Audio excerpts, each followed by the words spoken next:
Do you truly know what your bird is thinking when they look at you? You give them the best food, you buy them expensive toys, and you let them out of their cage. You think you are doing everything right.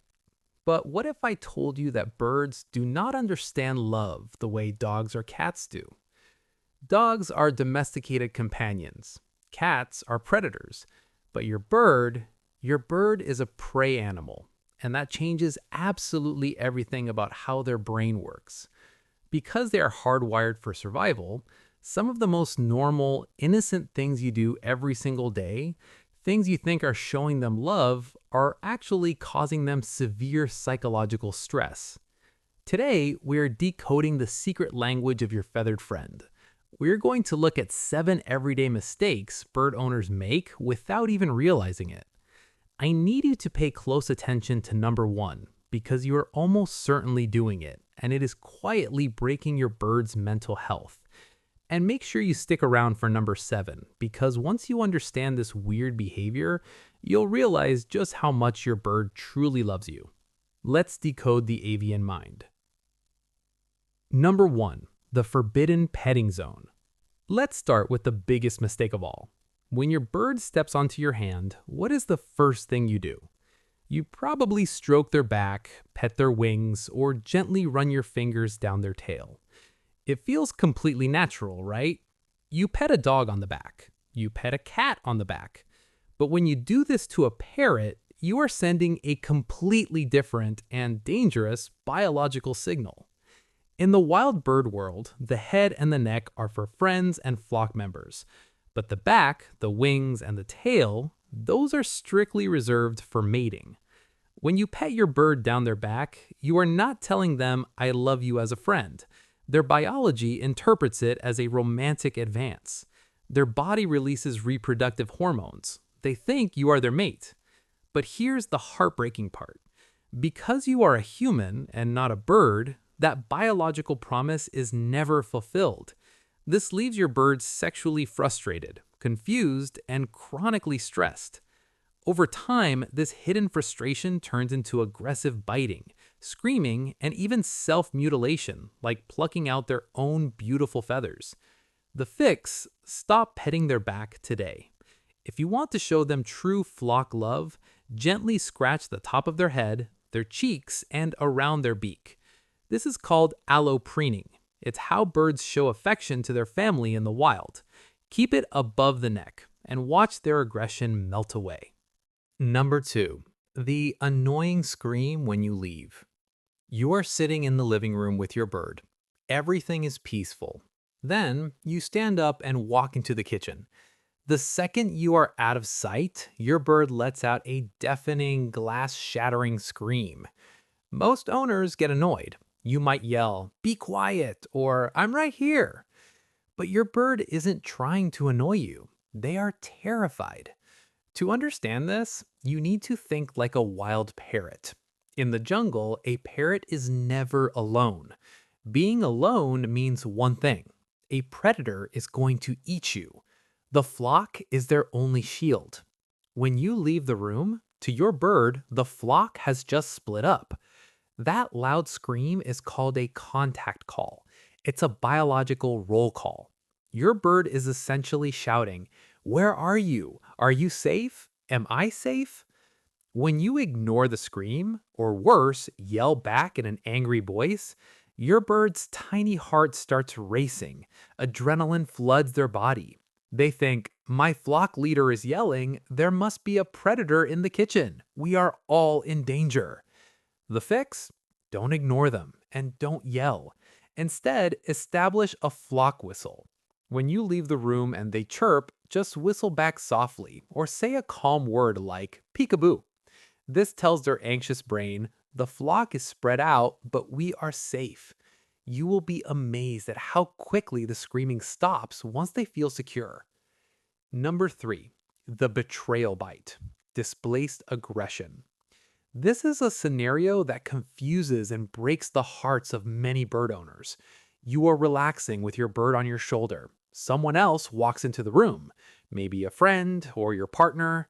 Suddenly, your sweet, loving bird reaches down and bites your ear or your finger hard. You feel betrayed. Why did they bite you? You didn't do anything wrong. But your bird didn't bite you out of anger. They bit you out of a desperate need to save your life. This is a psychological phenomenon called displaced aggression. Remember, your bird is a prey animal.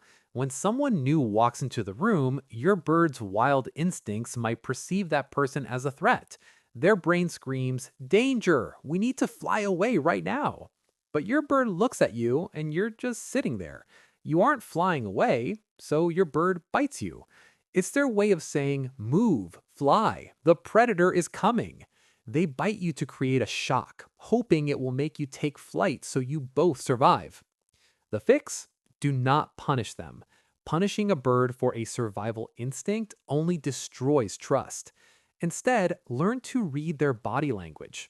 If someone enters the room and your bird's feathers slick down, their eyes pin, meaning their pupils rapidly shrink and expand, and they stand very tall, they are scared. Put them back on their play stands before the panic sets in. Number 4. The mirror trap. When we put a bird in a cage, we naturally want them to be entertained. For decades, pet stores have sold little mirrors with bells attached to them. You might think, oh, this will keep them company while I'm at work. Please, take the mirror out of your bird's cage immediately. Here is the sad truth. Unlike humans, dolphins, or chimpanzees, parrots cannot pass the mirror test. They do not possess the specific self-awareness to understand that the reflection is them. When your bird looks into that mirror, they see another bird. At first, they're thrilled, a new flock member. They sing to it, they dance for it, and they might even try to feed it. But the bird in the mirror never responds. It never preens their feathers back. It never shares food. It is a cold, silent ghost. Your bird will spend hours, days, and months obsessing over this unresponsive partner. This leads to deep psychological damage. They become withdrawn, depressed, and highly aggressive toward you because they are constantly trying to protect their mirror mate. The fix? Birds need mental stimulation, not optical illusions. Replace the mirror with foraging toys. Wrap their food in paper so they have to tear it apart to eat. Give them puzzle toys. A bird has the intelligence of a 3 to 5-year-old human child. They need to solve problems, not stare at reflections. Number 5. The fast food diet. If you go to a supermarket and look at bird food, you will see bags filled with beautiful, shiny seeds, especially sunflower seeds. Many owners feed their birds a 100% seed diet, thinking it's what birds eat in nature. But feeding your indoor bird only seeds is exactly like feeding a human child nothing but French fries and donuts every single day for their entire life. In the wild, a parrot might eat seeds, but they also fly up to 30 miles a day, burning massive amounts of energy. Your indoor bird walks from a perch to a food bowl. Seeds are incredibly high in fat and very low in essential vitamins like vitamin A and calcium. When a bird eats only seeds, their body slowly shuts down. Their feathers lose their vibrant color, and most tragically, fat begins to accumulate around their liver. Fatty liver disease is one of the leading silent killers of domestic birds. The fix? A healthy bird diet should be around 70% high-quality pellets and 30% fresh vegetables, often called chop. Carrots, broccoli, bell peppers, and leafy greens. If your bird is a seed addict, don't change their food overnight, or they might starve themselves. Slowly mix pellets into their seeds over a few weeks. You are literally adding decades to their lifespan by doing this. Number 6. The silent "I'm fine" disguise. How do you know when your bird is sick? If you wait for them to cry out in pain or lie down and refuse to move, you have waited too long. Birds are masters of deception. In the wild, predators always look for the weakest link. If a bird looks sick, the predator will target them immediately. Furthermore, their own flock might chase them away to protect the group. Because of this brutal law of nature, your bird has evolved to hide their illness. They will pretend to eat, they will chirp, and they will try to look strong even when they're suffering from a severe infection. This is called the masking syndrome. By the time your bird is sitting at the bottom of the cage, completely puffed up with their eyes closed, their body is already failing. The fix: you have to become a detective. Look for the tiny, silent signs. Are they sleeping on 2 feet instead of one? Are they slightly more lethargic than usual? Is there a subtle change in the color or texture of their droppings? The ultimate trick is to buy a cheap digital kitchen scale. Weigh your bird once a week in grams. A sudden drop in weight is the very first alarm bell, long before they ever show physical symptoms. Number 7. The disgusting ultimate compliment. We have reached the final point, and this is the one that proves just how deeply your bird loves you. You are playing with your bird, and suddenly they start bobbing their head up and down in a strange rhythmic motion. A moment later, they bring up partially digested food and try to place it on your hand or your shoulder. To a human, this is gross. Your first instinct is to pull away and say, "Ew, stop." But in the avian world, you just rejected the highest compliment a bird can ever give. Remember, your bird doesn't have money to buy you a gift. They don't have hands to build you a house. In the wild, food is the most precious resource a bird possesses. Finding food requires energy, risk, and survival. When a bird regurgitates food for you, they are accessing their deepest, most intimate biological instinct. Mothers regurgitate food for their babies to keep them alive. Bonded mates regurgitate food for each other to show absolute devotion. Your bird is saying, "I am your family. I love you so much that I am willing to share my life-sustaining energy with you so you don't starve." It is pure, unfiltered love.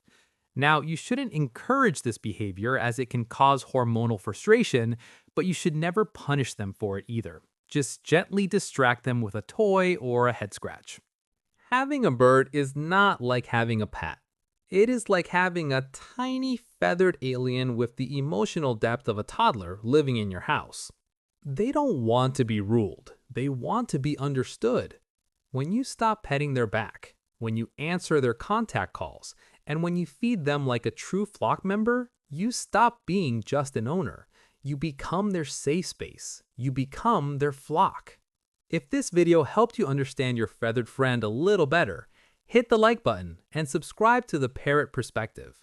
We decode the secret language of birds every single week. Tell me in the comments, what is the weirdest thing your bird does? See you in the next video, flock members.